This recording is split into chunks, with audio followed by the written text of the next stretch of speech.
हास्यास्पद आहे। कुठं भांडणं झाली, काय झाली, कुणाची झाली याला मला तर काय माहीत नाही। मला सकाळी त्या ठिकाणी कळालं आणि माझं मत असं आहे की हे उठसूट कोणत्याही लोकप्रतिनिधींवर काहीही आरोप करायचे याला काही लिमिट राहिलं पाहिजे।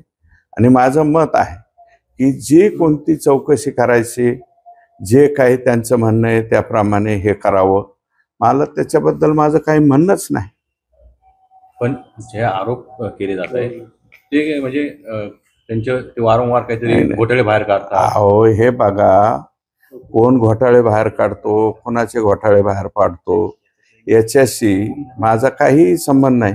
व्यक्तिगत माझ्यावरती खूप मोठे आरोप हे जे आहे मवियाचं सरकार असताना या लोकांनी केलं होतं। त्याची रीतसर चौकशा झाल्या, त्याच्यानंतर ACBची सुद्धा चौकशी झाली। हायकोर्टाने सुद्धा ते ॲक्सेप्ट केलं की त्याच्यामध्ये माझा कुठं काही संबंध नाही। त्यावेळेस मी कोणाला काही बोललो नाही, आता काय संबंध आला कोणाचा? बीड जिल्ह्यामध्ये वारंवार अशा घटना घडतायत, कुठल्याही हाणामारी झाली, कुठेही झाली की त्याचा लोकप्रतिनिधीशी संबंध डायरेक्ट लगेच नाव घेतलं जातं। माझं काय म्हणणं आहे की बाबा तुम्ही SIT लावा, आणखी कोणती चौकशी लावायची ती लावा, परंतु बिनबुडाचे आरोप काही करू नका।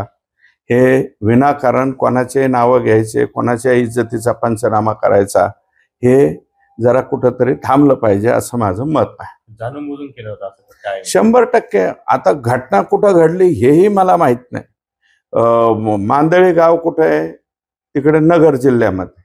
आणि नगर जिल्ह्यामध्ये घटना झाली आणि रात्री घडली आणि सकाळी मला माहिती झालं। त्याच्यानंतर तुम्ही आत्ता मला जस्ट फोन केला, फोन केल्याबरोबर मी म्हणलं की मी येतो आणि माझं स्पष्टीकरण देतो।